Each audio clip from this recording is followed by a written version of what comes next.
Break. You're still watching NTV Sport.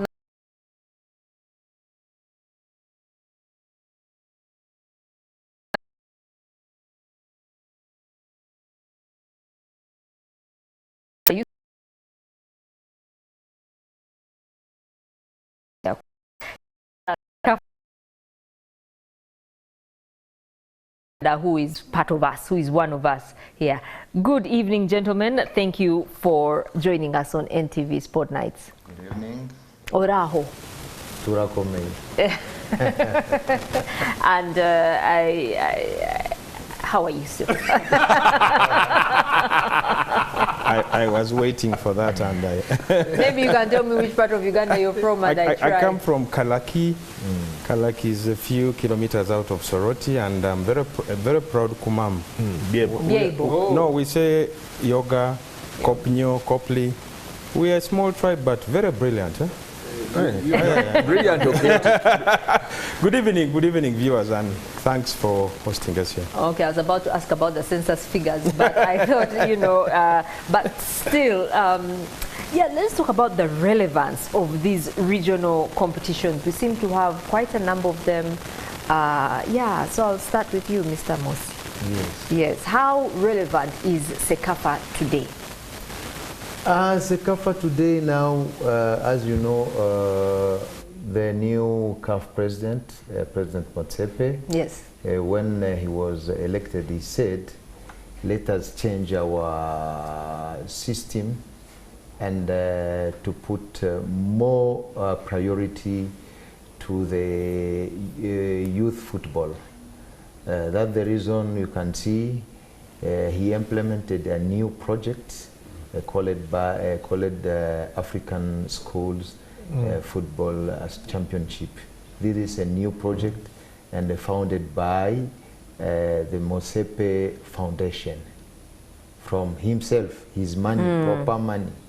And now the project, what is the objective? Is to start with kids, with young players under 13. Because with under 13, it's very difficult for our association members, especially in Africa, to cheat the age. Yeah. Because kids are in school, are students. It's very difficult. And also with another category, under 15, means this is good opportunity to see those boys and girls to grow and to reach all steps of development. That is the project actually. And you see now in Europe you cannot see MRI process. There is no MRI process. But in Africa we have this process because people are cheating, and I'm sure after 5 or 10 years, we will not use MRI. We will say, okay, now it's fine because we are starting from the base and we are going, and you see, the football is a pyramid. Yeah. Yeah, yeah. This is good process, and I think we shall succeed in the future. Okay. Yeah. Maybe I just need to get something out of the way. We have an under-17 championship coming up, which acts as a qualifier. Correct me if I'm wrong. You're right. To the to the 2025 under-17 Africa Cup of Nations finals that will be hosted by Ivory Coast, which acts as a World Cup qualifier to the expanded 48 Nation World Cup, where Africa is entitled to 10 teams to take part in that World Cup. As a region, first of all, how many teams, or what teams do we have here, and how many teams are we sending to Ivory Coast? Is that to me? Is that to Mosi? when we have the director of competitions here, so and most of these things. But I could go fast. Yeah, thanks, Clive. The under-17 zonal qualifier is quite very competitive. Why do I say competitive? Because you have aspects of MRI, teams have arrived here, They would take tests. Unfortunately, some of them, I'm not saying it is obvious, some of them will fail to pass the test, but the last time we had the competition in Addis Ababa in Ethiopia, we had 2 teams, that was Sudan and Djibouti. Some of their players failed, and it was unfortunate to tell them to pack and go. Yeah, so there is a lot at stake, preparing and the competition itself. But again, unfortunately, we have had some teams withdraw after they had already been drawn. For this exactly. We had, I think, in Group A, Uganda, Tanzania, Burundi, and Ethiopia. And Ethiopia was the first to withdraw. They said they had challenges back home, I think financial. And you know, the fact that many of the teams have been playing out of their countries because they don't have stadiums that are homologated by CAF. So it has taken a big toll on them in terms of the finances. So they are really, really, really struggling. So Ethiopia was the first to go out. And then a few days ago, Burundi also pulled out. And Burundi, I think, had challenges with when they sent tests, MRI tests, a number of their players did not pass, you see, the first level. So they thought it unwise to come to Uganda, and then with more, like half of the team only had passed. So how sure are you that if you come to Uganda, maybe even more? So they just made a decision and said, let's pull out.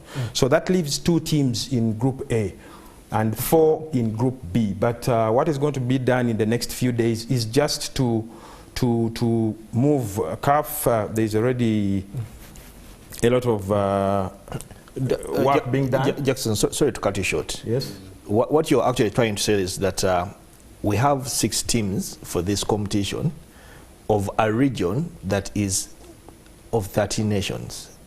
Why has it been hard for teams in this region to embrace such competitions?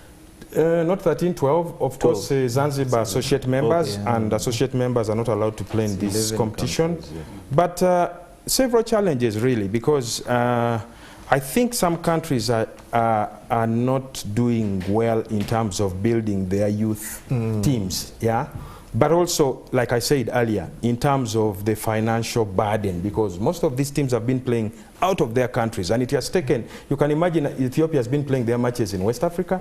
You have to jump on the plane every time, you have to pay for the stadium, you have to pay for, basically you are hosting, but you are playing out. It's a lot of money, so it's not been so easy. So when you see them withdrawing, they're looking at their accounts and they're like, it's not easy. And even MRI tests themselves, doing one MRI test is quite, in Uganda it's almost 1 million shillings. That's just one. So it's costly. So, but again, it gets back to the member associations. They have a lot to do in terms of organizing youth football in their countries.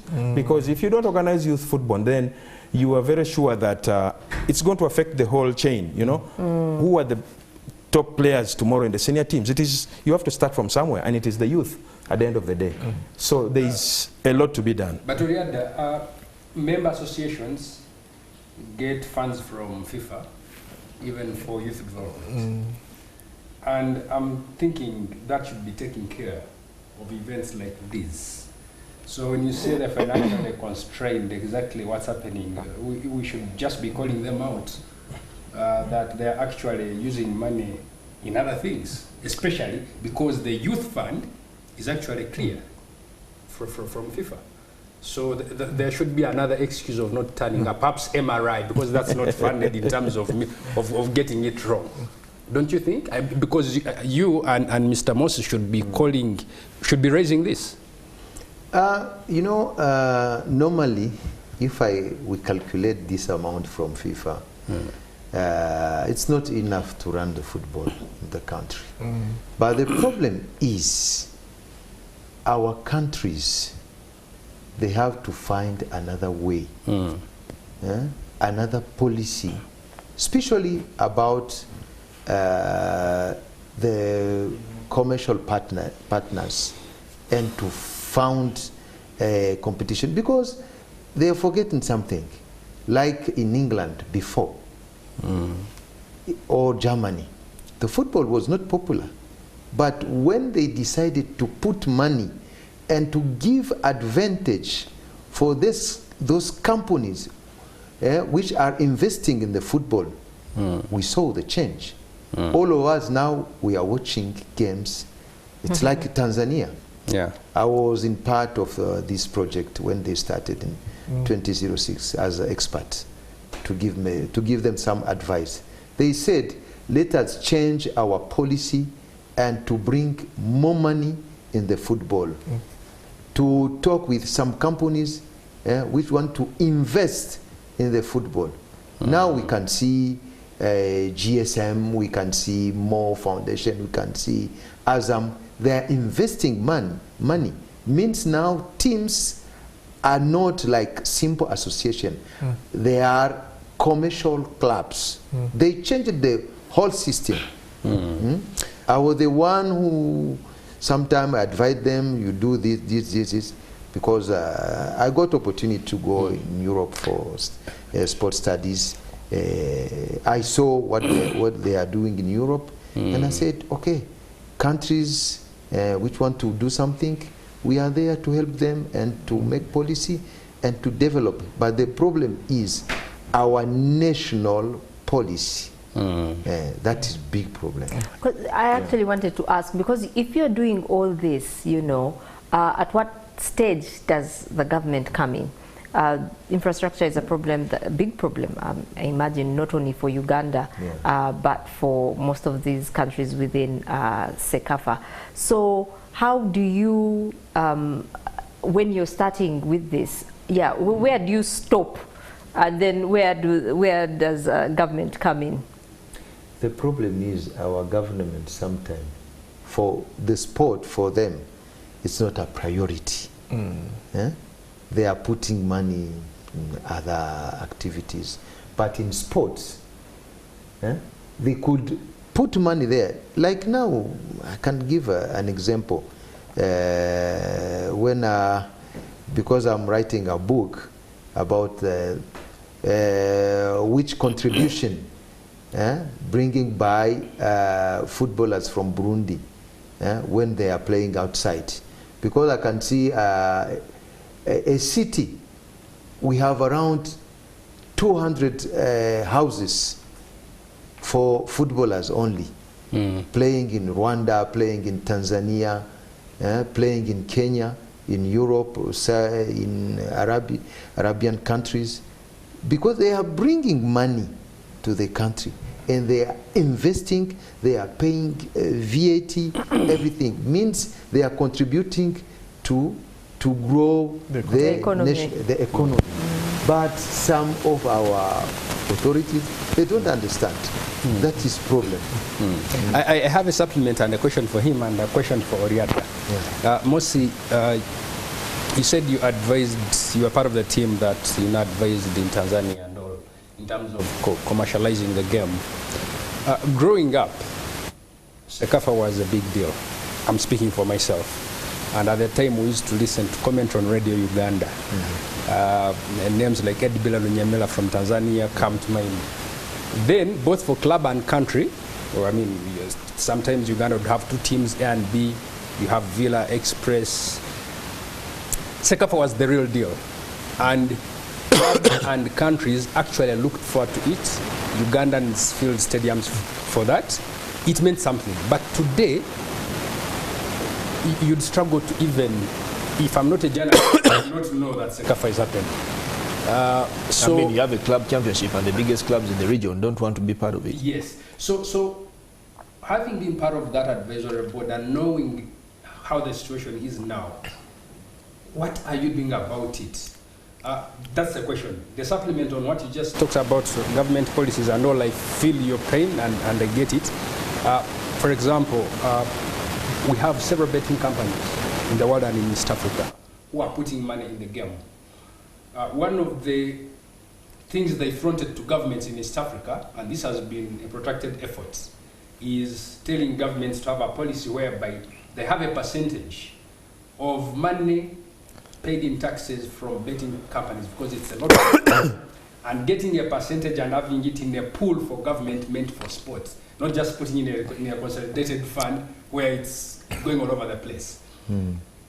What's your take on that? Those are two questions in one. One, about getting CECAFA to what we used to know about it, and also the betting issue and the money coming from it being channeled deliberately towards sport. For Oriada, tomorrow is 10th. That's when the CECAFA School Championship starts in Chitende, right? It's the CAF. Sorry, the CAF African Schools Championship. We hosted at Chitende, and we have Uganda, 2 teams there, Noah, and the hosts at Chitende. What are the preparations like in terms of Uganda as the host nation? And you're talking for Uganda as host nation, and of course on your part as the CAF and CAF. In terms of Uganda and then our teams, what are our chances? I don't know who goes first. The problem is actually in our different countries, because what I see in Europe, like in England, those companies which are investing in the sports, not only football, in different sports, they have some advantage, because it's matter of win-win. I put money and I invest in the football, because the government, they have to know something. When this money is going to the people from sports, from football, athletics, basketball, them also, they are doing their proper project, and they're investing again, and they are paying. It's like around.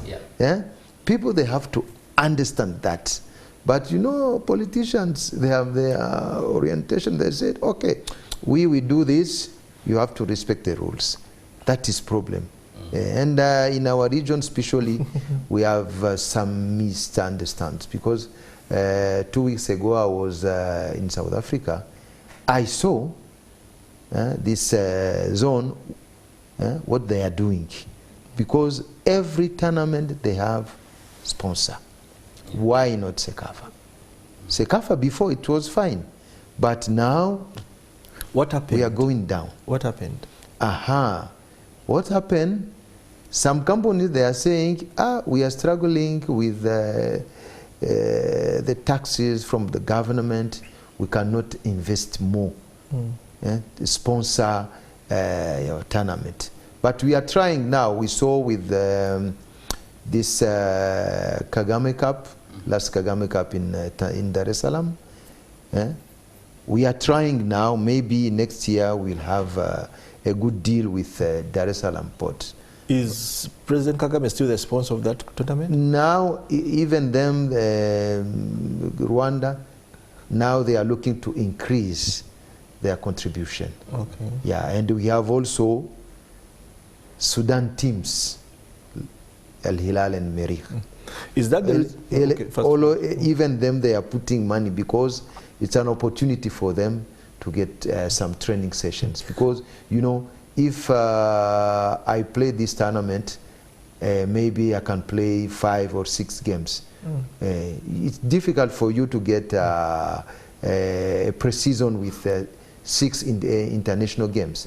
Maybe the other thing that Clive was hinted and said, you see the big teams like Yanga, Simba, skipped the Dapot Kagame Cup, but you can see they always skip. You can see on the ground what happened. The El Hilals of this world that played in that tournament, just a week ago, they beat Yanga 2-0 in Dar es Salaam in the first Group A game of the Champions League. That tells you something.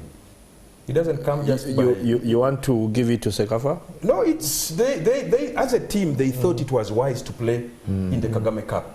Get the players to have enough matches in their legs, because it was pre-season, instead of going to camp somewhere, say in Morocco, and suffer with the winter there. And then, you see, and it's showing. It's already showing on the ground. Then the second game, you see, Hilal won their second game against TP Mazembe just yesterday. Yeah, so it's something. And for us, that is a message also.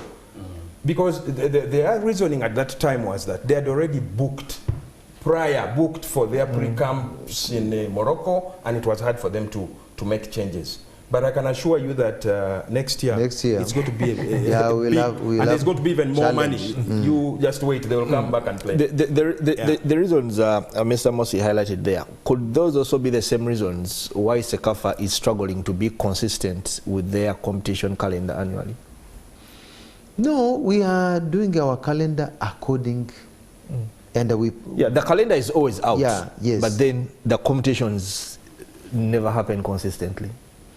Maybe I need to remind Clive also that CECAFA is second to COSAFA in terms of the number of tournaments. All the other zones were full. Yeah, but that does not answer the question of inconsistency, Jackson.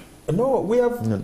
If you look at the calendar is out. Maybe we miss one tournament for one or two reasons. Maybe a host has a challenge at home. For example, this schools tournament was supposed to go to Eritrea. But you know the challenge is Eritrea. Ethiopian Airlines has stopped going to Eritrea. And if you have to go to Eritrea now, maybe you go to Egypt and fly to Eritrea, or go out of Africa and fly back to. It's a whole complicated, you know. It's so there are certain challenges that are beyond our because it's not that we as CECAFA select and say Uganda you host. No, Uganda will come up and say no, we are capable enough to host this tournament. But if any challenges come around there, then they will communicate and say, guys, we can't host because of one or two things. And these are some of the challenges that keep happening. Yeah? And that's why you see even in our zone, most of the tournaments take place in the same countries. There are people around who have been wondering, why? It is challenges of stadiums. Some of the countries don't have stadiums that can host tournaments of certain... Yeah, but Jackson, maybe you can also help and elaborate. We've not had the Senior Challenge Cup in a long time. Like my colleague Mosi was saying earlier, you know, we also follow calendars. There's a FIFA calendar, there's a CAF calendar. CAF also sort of waits for the FIFA calendar and then see how to fit in. Then we also have to you know, fit in. You see, now one of the other challenges, the football space has changed a lot. Yes, Andrew, I understand you. By then I used to be also one of the very radical. Clive, you always want to pick the wrong word. No, I used to write a lot about, when I was still, about the Challenge Cup. And yes, like you said, Andrew, very many people used to go to the stadiums, very many people used to follow it. It was something that journalists wanted to come all the way. If it's in Kenya, you find journalists from Uganda going all the way to Kenya, from Rwanda going, but things have changed a little. The last one we had was hosted in Uganda, I think. Was it 2021 when Uganda beat 2019. So you see, CECAFA draws, and that's the last one. CECAFA sits down with all its members during the assemblies, presents the calendar, different members pick, okay, we shall host A, B, C, D, I'll host this one. And then along the way, different events come up. Now remember that there's so many competitions around. You have CHAN, you have AFCON, you have FIFA World Cup qualifying. So it is also the problem of, now the host tells you, we are so engaged with CHAN. What do you do? You start struggling to pick another host. Is the other host ready? We'll tell you no. So somehow you will find that for us it is a Challenge Cup. We say that's our tournament. Let's push it to the next year. Now we have the tournaments that are fully CAF tournaments that are fully funded by CAF. The under-17 that is starting on the 15th. You have the schools tournament starting tomorrow. You have the other under-20 that took place in Tanzania. You have the Women's Champions League that took place in Addis Ababa. Those are fully CAF tournaments. And the money on the CAF calendar. Exactly, on the CAF calendar. So, but I can assure you that next year, you will not believe what you are seeing and what you are hearing. Things are going to change. But also next year is packed. No, things are, pardon? Senior Challenge Cup, what's the future? Senior Challenge Cup will be back. It will be back. It will be back because most of the members want it to be back. You see? Because it's also another ground where maybe not all the professional players, but where you come and test your players. You come and test your players. You see? Andrew, you're asking me about the schools tournament. The schools tournament starts tomorrow. Yes, in Chitende. And we shall have 5 teams at St. Mary's Stadium, Chitende, sorry. Age group, it's between 13 to 15. And yes, because it's hard, you can't find a 9-year-old play in that age group. It is going to cause problems in terms of tackling and all that, you see. So there's going to be a lot of action. Good enough, it's holiday. Let the parents come, let siblings come and cheer their brothers and sisters, you see, because at the end of the day, as parents, when you come and cheer your children play, it motivates them, you see, because this is a tournament that was formed by CAF to give the youngsters a platform, an organized platform for competitive football. And over the years, this is the 3rd edition, it has proven that there is a lot coming out of it. You can see the players who have come out of it. You see, now you have Winifreda Gerard, that youngster from Tanzania, who was the top scorer in the zonal qualifier in Tanzania in 2022. She went on to become the top scorer in the continental tournament in South Africa, and also helped Fountain Gate Secondary Dodoma win that title. You see, so it's something. A lot of things are happening there. You see, people might think, okay, this is it's a tournament for schools, but man, you just come and see the action on yes, the pitch. for me, the picture showing on the TV screen right now, and it is a point of interest personally, and it's a question I'd asked earlier. Of course, Jackson highlighted that teams have pulled out. Now you already have 6 teams. One, are you going to, as competitions, as CECAFA, are you going to readjust the competition phase? But also, how many teams from the CECAFA region are going to qualify for the finals in Ivory Coast? Because I see the finals in Ivory Coast is a 12-team competition. And out of those 12, 10 of those will be qualifying for the World Cup in Qatar.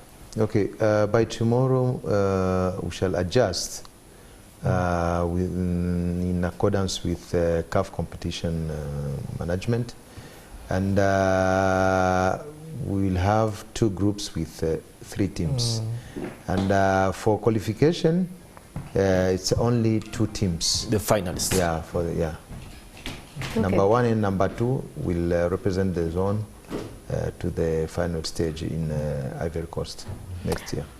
I wanted to ask, we had concentrated earlier talking about government, but it's good you have mentioned, you know, parents and schools. So the other stakeholders in this, in bringing up these, how are you reaching them, you know, in terms of your marketing and your communication? Yeah. You see, the schools tournament is very unique in the way it was set up by CAF, in the sense that it's not just action on the pitch. We also have workshops alongside the tournament. We have workshops for young reporters. For example, we are supposed to be inspiring, you know, upcoming reporters. Tomorrow at the venue in the classrooms, we shall be carrying out these workshops. We have young referees programs, you know, coaches programs, safeguarding. You see, because these are things that touch everybody. You see, because not only coming just to watch, but if you're also part of the workshop, you're gaining something, you're taking something back home, you're taking some knowledge, and that's very, very important. It's very, very important that we not just football, any sport that you love, you gain some bit of knowledge, you see? And like I say, for me, Andrew knows I'm a former national champion of badminton in this country. Oh, yeah. And yes, my parents used to push me to go and play, but I never wanted to see them come to Lugogo because for me it was negative on my side. I just used to tell them, please wait for the trophies at home. If you come to the stadium, you are going to disorganize me. But yes, parents, even in these schools tournaments, it's not just CAF, it's not just the member associations, it's not just, it's the schools. First of all, the schools even to allow the youngsters to come and play, you see. The hosts, you see. It's not just FUFA, for example, here. Uganda as a country to host. FUFA has to ask Uganda as a government to be able to host this tournament. So it's a lot. It's a whole chain, you know. It's the country, it's the federation, it's the parents who allow the players to come. You see, it's the Motsepe Foundation that's putting in a lot of money because there are cash prizes at every level, in the zonal qualifiers and also at the continental level. Can we talk the cash? Pardon? Can we talk the cash? What are they winning? How much? Of course, the director is there now. Let me take it.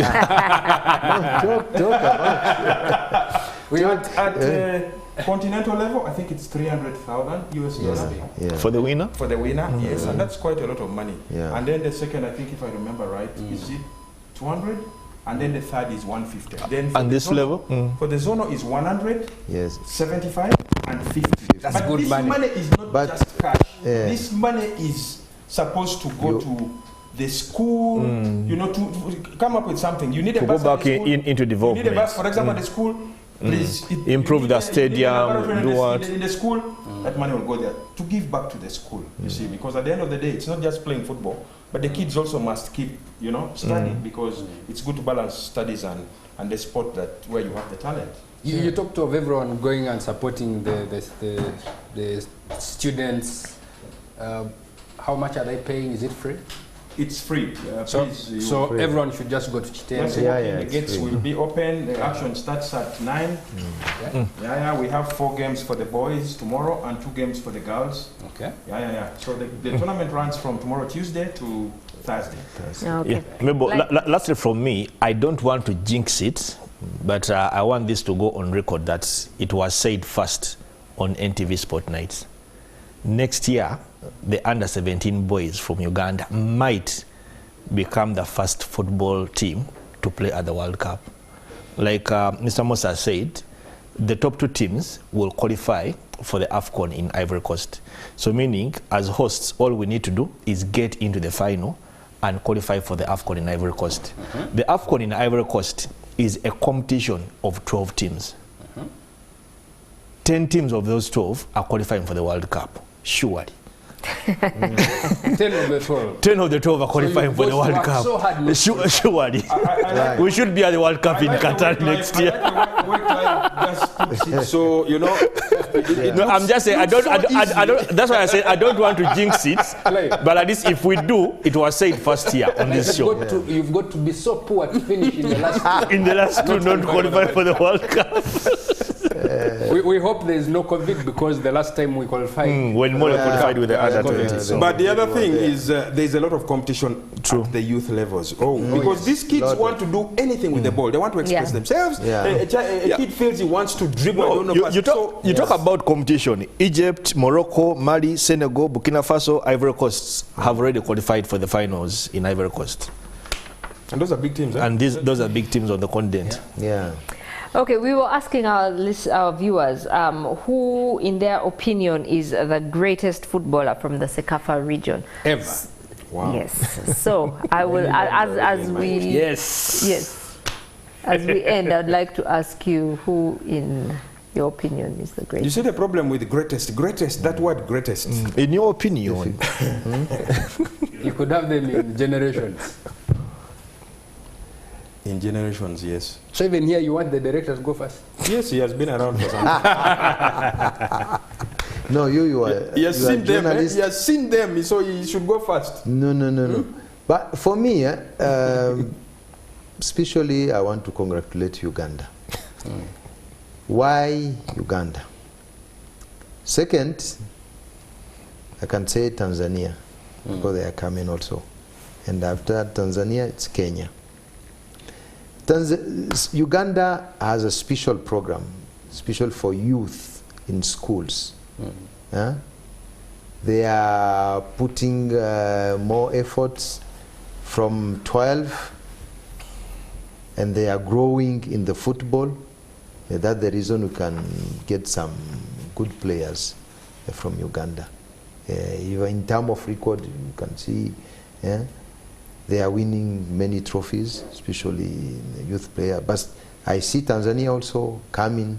They are putting more efforts, because when the league is upgraded, this is normal. They have to put more effort for youth also. But in CECAFA, since last year, we brought a new policy about the youth competitions. Like last year, we had 2 tournaments preparing the current under-17 and the latest under-20. We played under-15, preparing under-17. It was in Jeru, and also in Kisumu, we played also under-18, preparing under-20. And you can see those teams which will came to play those tournaments, they succeeded. Like Kenya, we saw Kenya completely different. They are improving a lot, especially in building capacity to run the ball, not like before with kick and run. They changed it a lot. Means if we continue to put more effort in youth competitions, I'm sure we shall succeed. Thank you. Your greatest ever from CECAFA? Greatest footballer? Yeah. My great... it's very difficult. Very, very difficult. But some players from... you know, before, I was fan with this Serunkuma. You know Serunkuma? Daniel. Dan. The short one. Yeah, the short one. Very fast. Okay. Yeah? In the past. Okay. I was in CECAFA committee because I'm there since 2004. Yes, I'm following them. Yeah, but I think the greatest country is Uganda. We have 13 titles. Yeah. Okay, Good politician, Jackson, but before you Oyada won't leave, escape. yes. Mosi has tried his best to escape, He but has given the greatest country, but Is it in the zone CECAFA or our greatest? In the CECAFA competitions. In the CECAFA zone, but not even outside our competitions. I know very quickly I was thinking about Onyango. In the CECAFA competitions. In the CECAFA competitions. Hey, tough. Lately, for me, is Travis Mutiaba. Why do I say him? Because I saw him in Asmara under 15, and he was, like I said, running all over the pitch, dribbling basically everybody, plus the goalkeeper. Yes, so it's for me for now is the player whom I have in my mind, and you can see what he's doing even now as still a young player. For me, it's the freedom he plays with. Exactly. Yeah. Not so many of the players are that free on the pitch. There is that so-called, there is what people like using in Kampala here, mechanica. He's not the mechanica kind of player. No. And I think in his mind, it doesn't matter who is the opponent. He plays. Yeah. Okay, we have got to end it there, but do make your way to Chitende this weekend for the Pan... Tomorrow. Tomorrow. Today's Okay. Monday, yeah. Sorry. For the Pan-Africa School Championships qualifiers. And when we return from the break, we'll be speaking about the Uganda Premier League. Is there a crisis at KCCA? And Ruben Amorim came with lots of hope, but he was beaten twice in 1 week. Do stay with us. NTV Sport Nights returns shortly.